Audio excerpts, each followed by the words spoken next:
Hey everyone, it is Brandon Lee with another episode of Escaping Rock Bottom, the podcast, available on Spotify, Google Play, and iTunes, and also my website, www.escapingrockbottom.com. I have a really interesting guest with us today. He reached out to me on Facebook after discovering my podcast.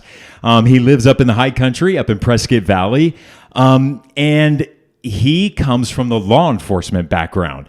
So I'm really curious as to whatever made somebody from law enforcement get involved with addiction or even mental health. Because I think it's important to know that our first responders and people on the front lines, they deal with trauma on a daily basis. And a lot of times, they don't get the help that they need when that trauma happens. So I'm really excited to have this guest on. He's also an author. He's written a book, which we'll also talk about.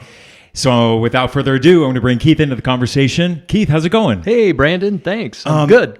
Thanks for being on the podcast. I appreciate it. And thanks for wanting to even share your story, because I think it's a story that's so important that people hear. So you're a law enforcement guy. I was. You were. For 30 years. For 30 years. Okay, so you kind of grew up through the ranks. You were a police officer at times. The last job you had, you were a sergeant, correct? Correct. In the sheriff's department in Riverside County, California. That's right. Just out of curiosity, what was it like being in law enforcement at times with the trauma that you dealt with? You know, that the trauma aspect of the job was the worst. There were a lot of good times where I was able to help people. I got to see some good things during my career, but unfortunately, I was exposed to a lot of traumatic events, a lot of death, shootings, several officer-involved shootings, and it weighed in my heart and my mind. Yeah, listen, I tell people all the time, I'm a big believer of trauma is the gateway to addiction, to alcoholism.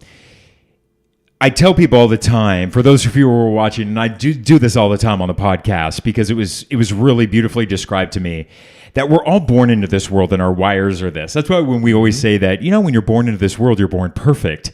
So our wires were functioning like this. Well, any little trauma, my trauma happened to me as a child, but traumas can happen later on in life through your career as an adult. And every time that trauma happens, what it does is this. It throws off our alignment and we start to misfire. And when that starts to misfire, we start to make some really poor life choices. And so when that trauma goes untreated in life, people always say, why do I pick really bad spouses? Why am I making these poor decisions? And a lot of times it's because that wiring is off and it's misfiring. And something like even like Emdr, light therapy, is something that really helps and has been proven to put the wiring right back like this. And it lets you fire and make better decisions in life. Before we get back to all the trauma that you did, that you experienced as a police officer, because that's really a conversation to be had, take me back to your childhood. You and I both have some similarities here. We do. We were both raised in Orange County, California, super conservative back in the time. Take me back to your childhood, born and raised. I was born in San Bernardino as a kid, and I think when I was a year old, we moved off to Illinois. My dad went to seminary to become a pastor, and after he graduated, we ended up back in California. I predominantly grew up in Huntington Beach. I went to... It's a great spot. I love Huntington Beach. It's a great spot. Yeah, Surf City, USA. Yeah. Man, it was a great childhood.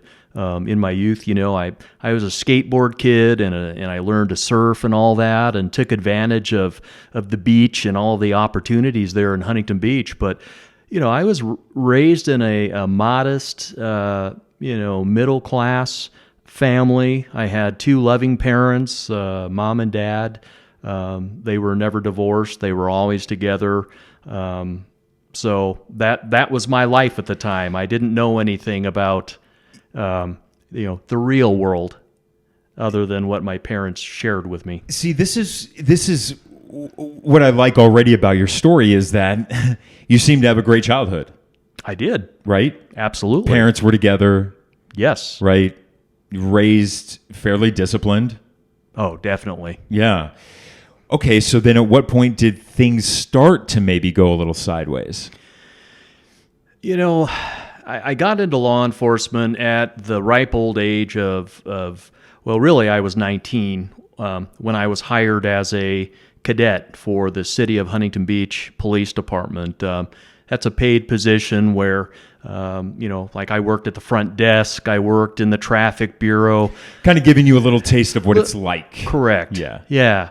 So, did traffic control at crash scenes and stuff like that. And then they hired me when I was 20 as a recruit.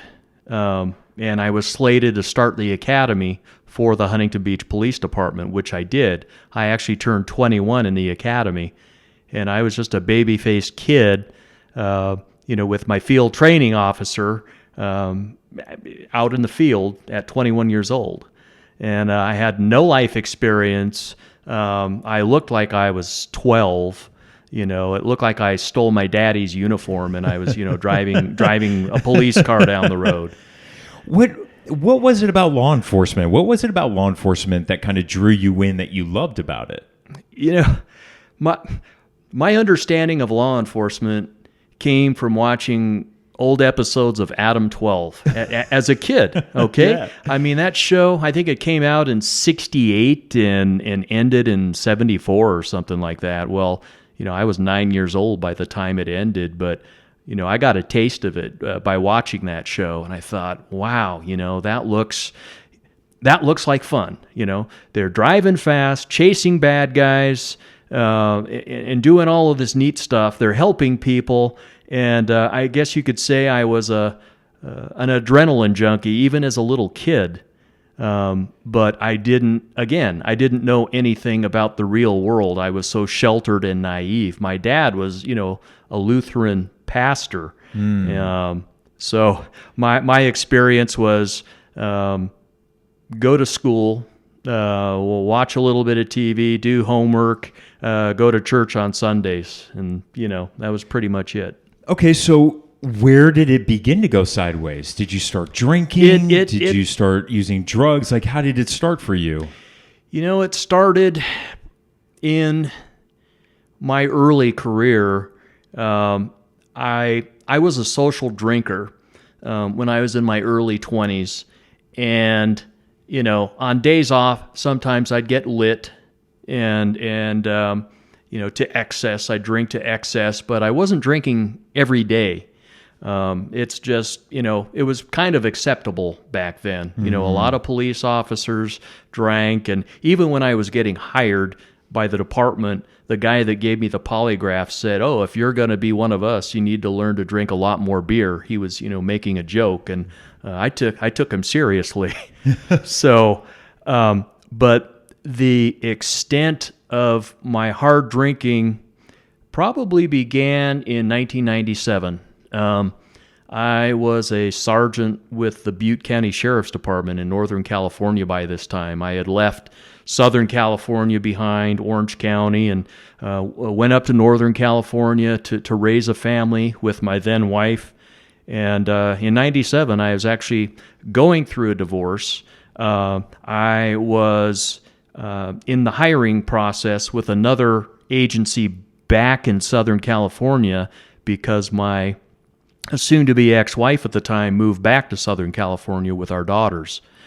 So divorce, potential job change, and then I was involved in a shooting May 21st of 97.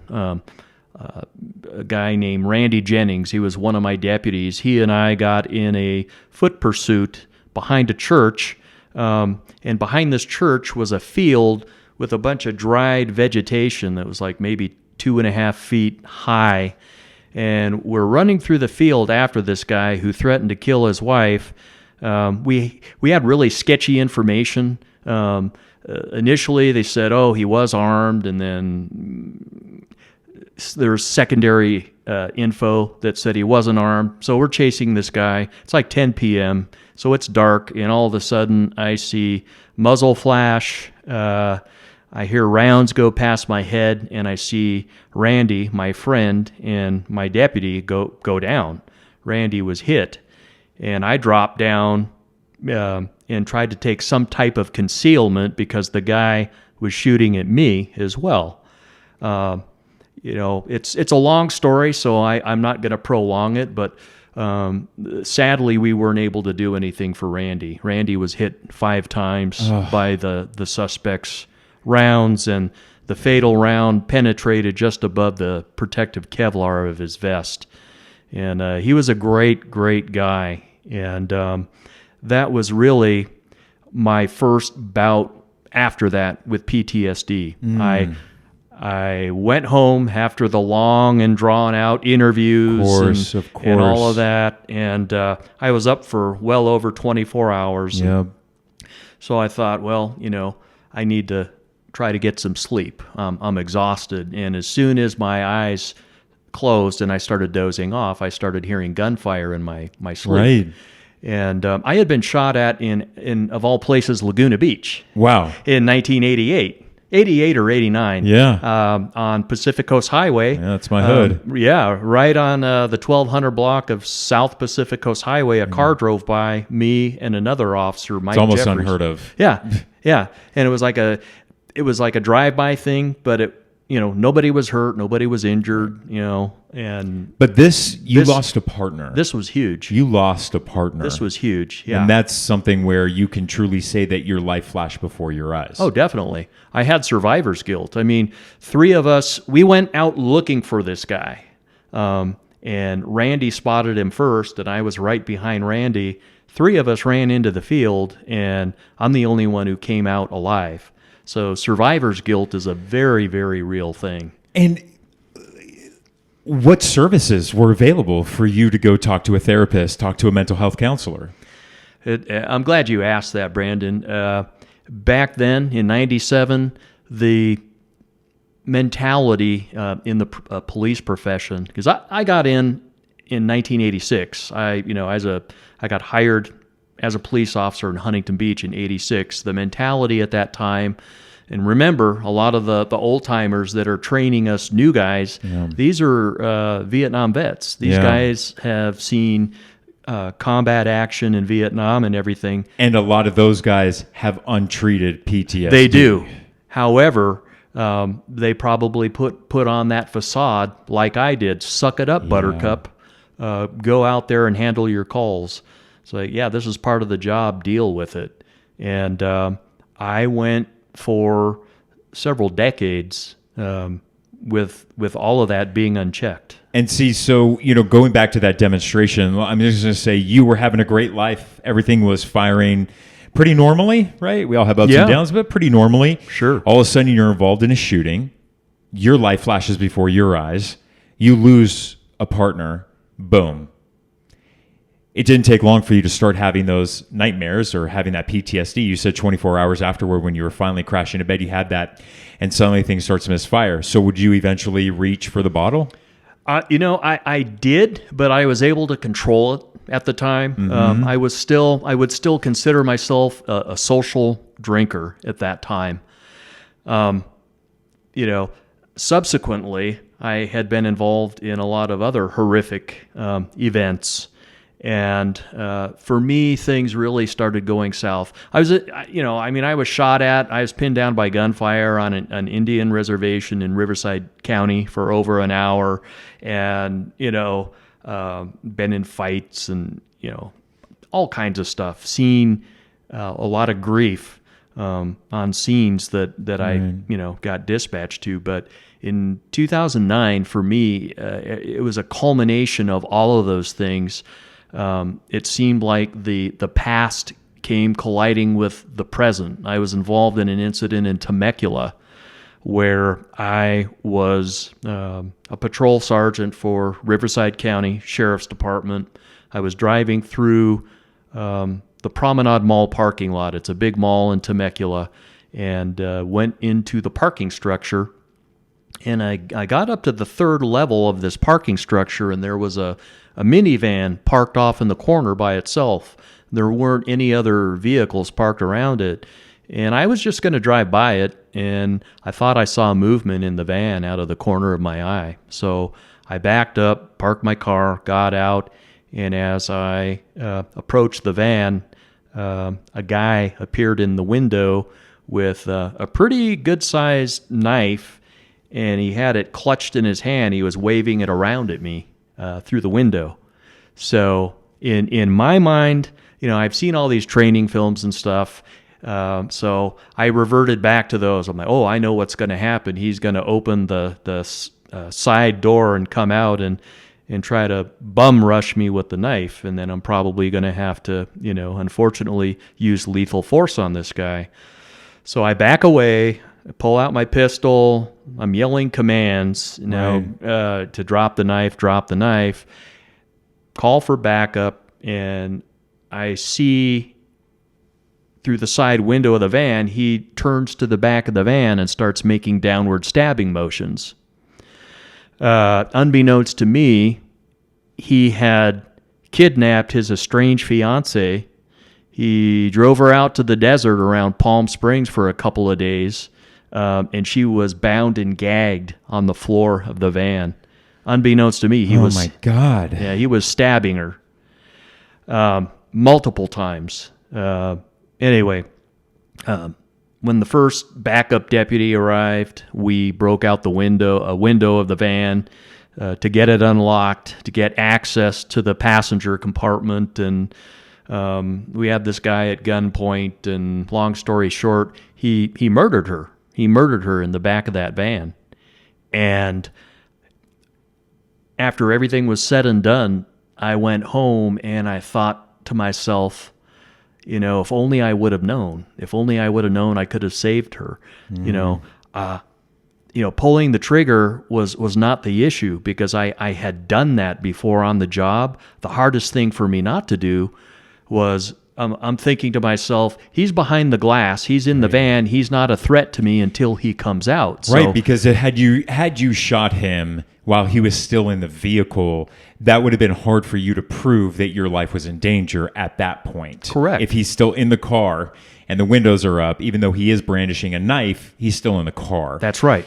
And you didn't know that somebody was on the ground in there. Yeah, but we all have... we all have 22... I mean, we can all Monday morning quarterback, with those, those aspects of our lives. My goodness, that is traumatic. I mean, clearly that's traumatic. So how did you cope? Well, this was... And I remember it was President's Day of 2009. So it was in February, President's Day. It was a holiday, and it wasn't very busy. And, this just... goes to show, you never know what's going to happen in a job like that. I thought, it's going to be a quiet shift. I'm going to go home at the end of the day. Right. It's going to be great. But I started drinking wine. I was a wine drinker, a social wine drinker. Sometimes I would drink to excess, but I hadn't quite crossed over yet. So I started drinking copious amounts of wine before I went to bed because I couldn't sleep. And the only way I can explain it is this incident in February 2009, it drummed up everything from the past. I was once told that, we're kind of like a bucket, and, water starts dropping in the bucket, and if you get too much water, the bucket's going to spill over. Well, I spilled over. Right. All of the dead children that I have seen, gunshot suicides, car wrecks, really bad domestic violence calls, all that stuff started weighing on me, and it was this one incident that brought up the past, and I just I was miserable. I became depressed. I couldn't sleep. I was hypervigilant. All of the symptoms of what people call PTSD or PTSI, I had, but I really didn't know I had PTSD at the time. So I drank. I drank to cope with it, to drown it out. And the wine worked great. I'd pass out and I'd go to bed and I'd wake up and I'd go to work. And the wine worked great until it didn't. Yeah, I was just going to say, it works until it doesn't. And then I switched. Yeah. And then whatever hard liquor we had in the house, I switched to that. and then vodka became my drink of choice. The old cliche, oh yeah, you can't smell it, it's hard to detect. Well, that's a bunch of bull, but you can smell vodka. Oh yeah. It's interesting you bring up that bucket analogy, and I tell people all the time, it doesn't have to be just one traumatic thing. It could be a lifetime of trauma that goes untreated. My trauma happened to me as a child. As many of our viewers and listeners know, I was repeatedly molested as a child. That went untreated. Just even being gay and knowing that I was gay at age 16, 15, 16, 17, 18, 19 years old, and just having the shame, just around that from being an athlete. Like, you can be a gay athlete in the early 90s, like you'd get bullied, and so that's traumatic. And you knew Laguna Beach very well, the Boom Boom Room, at age 15. Because I was sexualized so early on in my life, I had to answer the question, how did I, of all people, become a sex addict at the age of 15? Well, that's easy. I was molested as a child, and I grew up in Laguna Beach, and the Boom Boom Room was there, and I was having sex with guys in their 40s and 50s. They would go in this little circle, and they would cruise and pick up guys that just like chilling in that dark alley right next to the steps that go down to the beach.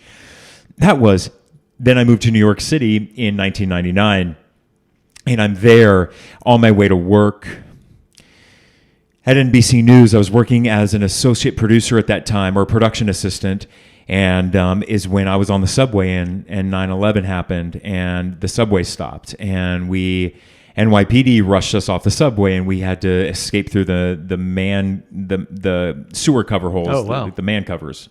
And I look back, and I saw things that I should never see, right? You see people jumping out of a window of a building, and it's a traumatic experience. What did I do at age 21? I just buried it down deep. I think, when we experience trauma on a regular basis, and somebody like in your line of work as in law enforcement, you begin to compartmentalize, and we get really good at compartmentalizing. And the problem with that is that someday those little compartments are going to crack, and it's going to come out sideways. And especially if that stuff is untreated, and eventually I hit my rock bottom, and that's finally what got me on the road to recovery. But even in the road to recovery, I was good 5-6 years into sobriety before I even saw my first therapist. But that's really where I've done the most growth, because I finally had to realize that in order for me to really get to the other side of addiction, is that I had to focus on the trauma and focus on the healing of those traumas. So I got to ask you, all the trauma that you dealt with, you definitely got into booze. Life got out of control for you. What was your rock bottom that finally made you say, I got a problem and I need help? I would go periods. I'd have little short periods, 6 months here, 4 months there. Doing it on your own. Of sobriety, white knuckling it. White knuckling, yeah. And I started seeing, before I retired, I started seeing a counselor, a therapist. I think that helped a little bit, talk therapy. But one of the things that really helped me, and I'll go back to an earlier question that you posed. It was what help was available to me after the shooting. Well, there wasn't a whole lot. Right. I went to the department psychologist to get cleared to go back to work, because I don't want to be a wimp or or labeled as weak. So it's like, hey, what do you think about this? Oh, it's sad, it's traumatic, but I'm ready to get back out there again. So I never really sought help until towards the end of my career. What did it for me was you mentioned EMDR. Mm-hmm. EMDR helped me a lot. There was a therapist up in Prescott who recently walked me through some traumatic events, and my brain was able to reprocess those events. And I know you're aware of what it is. Mm-hmm. Probably the audience has no idea, because it's fairly new age. I mean, compared to other sciences. But yeah, I mean, it uses, it uses light waves, and, it's really that bilateral stimulation, right? And the sensors. And the sensors and really what it's doing is it's going back to your wiring, to where we store our traumas. Yes. And we're able to go back to those events, walk through them, but really walk through them in a more healthy way. Yes. And to process it so we don't have to compartmentalize it and own it. And what I tell people is this: I have healed from 9/11 now. I mean, it was 17 years after until I finally was able to walk through it in a healthy way. Yeah. Does it take the sadness of that day away? No, it doesn't. EMDR light therapy doesn't take the sadness of what that event was, but it doesn't allow it to consume us. Exactly. It's not like hypnotic. It's not like it's going to erase the memory. No, that's right. The memory is still there. Yeah, We can still feel. It doesn't minimize the memory. We can still have empathy or have sympathy for somebody, or just say, what happened was not okay and it hurt. But it doesn't, again, have to consume us to the point where we got to cope by booze or by drugs. That's right. So that helped. Also, I should mention that outside of work, I experienced a lot of death over a 2-year period where 3 of my very, very close friends had passed away. My wife and I lost our dads in 2018, 6 months apart from each other. There was a lot of death. Right. I had depression, and I didn't know how to deal with it. So I reached for King alcohol again. In May of 2019, I went up to northern Nevada to visit my daughters. I thought a trip to visit them would be good, and because a friend of mine had just died a week prior, unexpectedly. Well, that was weighing in my heart and mind. I was depressed about that. It's like, man, all my friends are dying. At that time, I'm only 54 years old. Why is this happening? So I was up there by myself, right? In my own head. Yeah. And that stinking thinking took over. And it's about a 13-hour drive from where my daughters lived to where I currently live. And I thought it would be a great idea to take the edge off and have a bottle for the road. So I was drinking and driving. That's that sick, alcoholic thinking. Yeah. Normal, what we call normies. They don't get it. Yeah. But it's, if you're an alcoholic, you know all about it. So I was drinking and driving. I came through a little desert town in the middle of nowhere, and a car, the one stop sign that was there, the car in front of me was stopping for it. And when I looked up at the last minute, I locked up my brakes and rear-ended this car. I got arrested for DUI.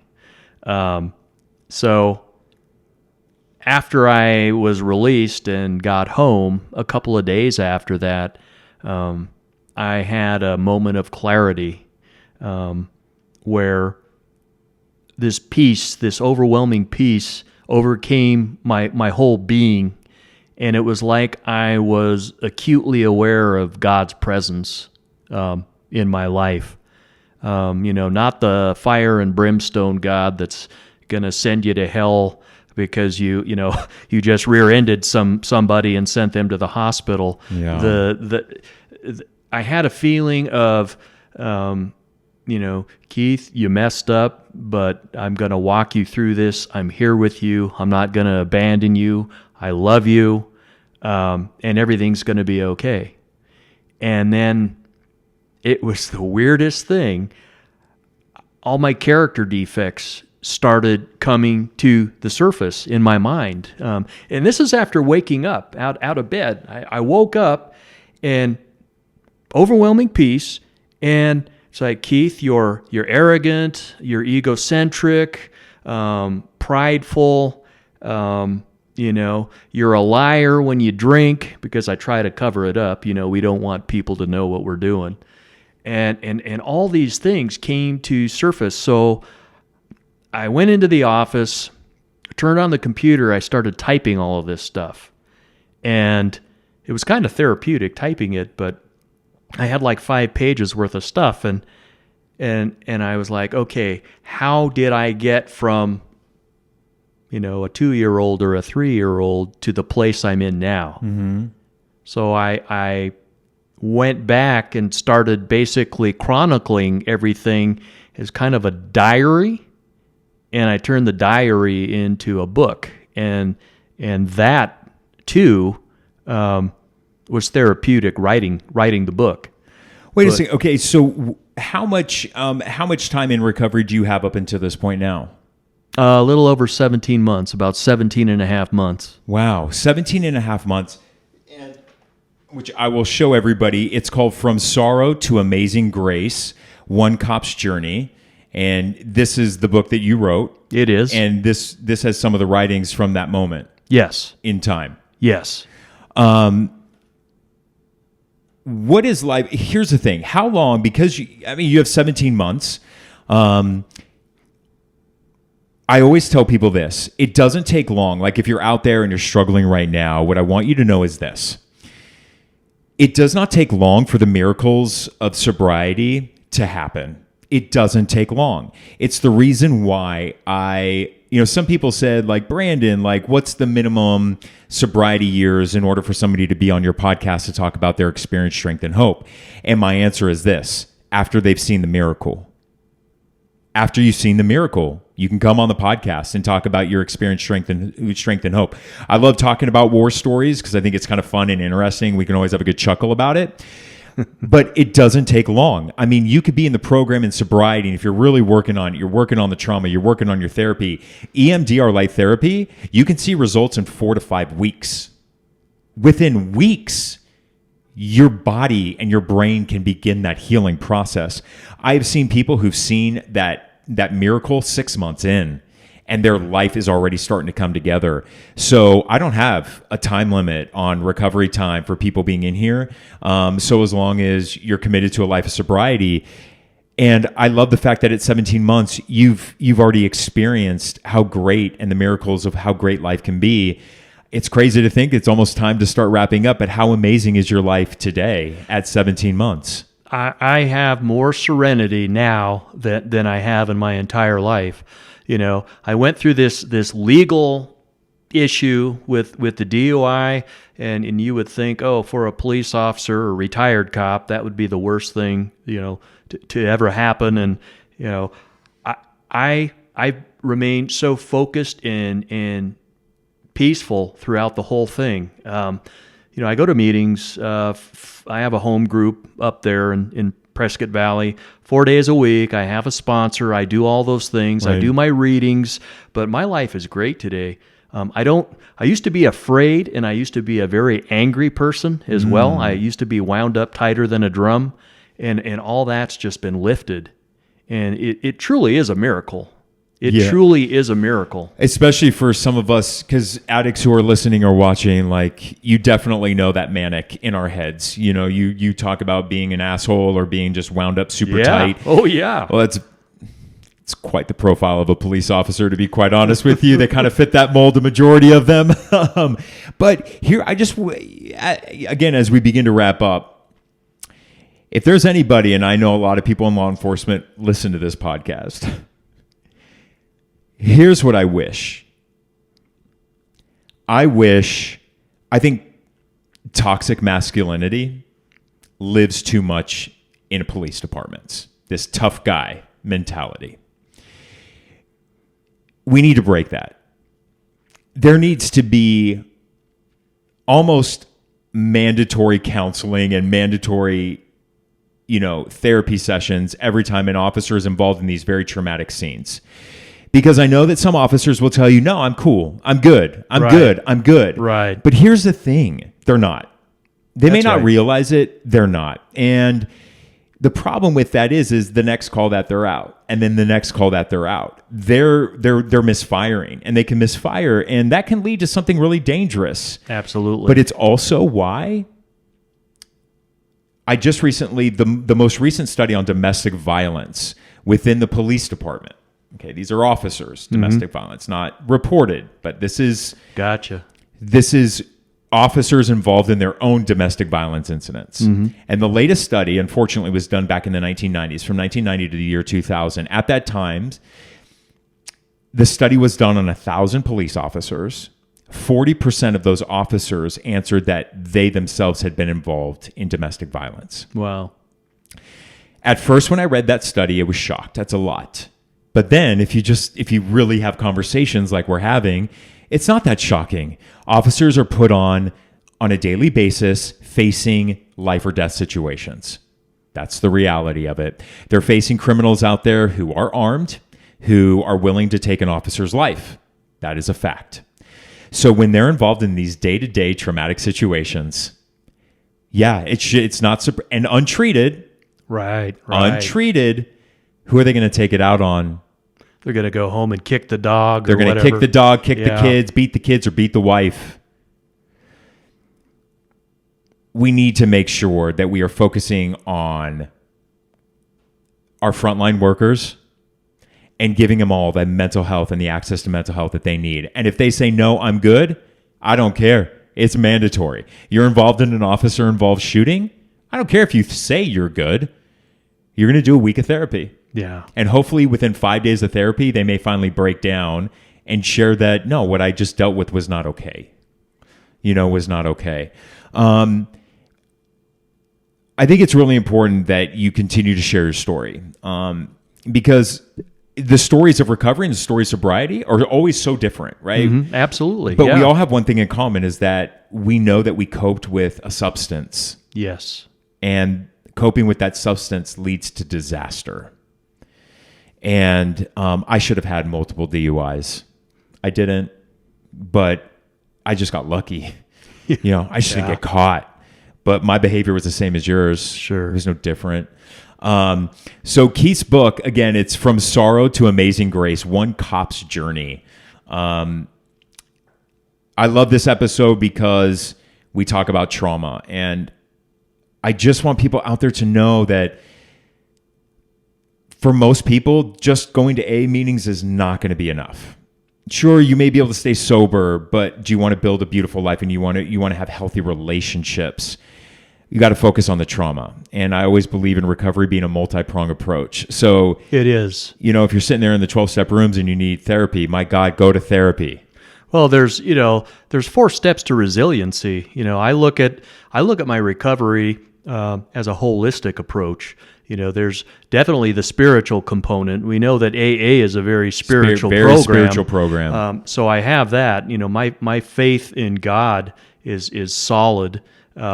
There's the mental and emotional aspect, the physical aspect. There's also a social aspect to resiliency. And, I like people more now. I like being around people. When I was deep into my drinking, I lost interest in all of the things that used to interest me. Yeah. And, so if I look at those 4 things and pay attention to all of them, which I wasn't doing before in my drinking days, I'm going to have a better life. And so far, so good. That's amazing. 17 months going strong. We'll keep in touch because I just love to stay connected with people who come on and share their stories. So thank you if you're watching or listening right now to this episode of Escaping Rock Bottom, the podcast. No shame ever on this podcast. We speak the truth. We don't judge anybody for their story. If you are out there struggling, reach out to help. Reach out for help. You can send me a DM. I have so many resources available, whether you have insurance or don't even have health insurance. Send me a direct message. I've got great resources available. There's no excuse not to get help. There's none. AA meetings are free, or they're $1 after you go for a while. You got to donate $1. And there's therapy available and there's resources available, even if you don't have insurance. So reach out to me if you're struggling. I've got the resources available. Thank you for tuning in to another episode of Escaping Rock Bottom. Make it a great week.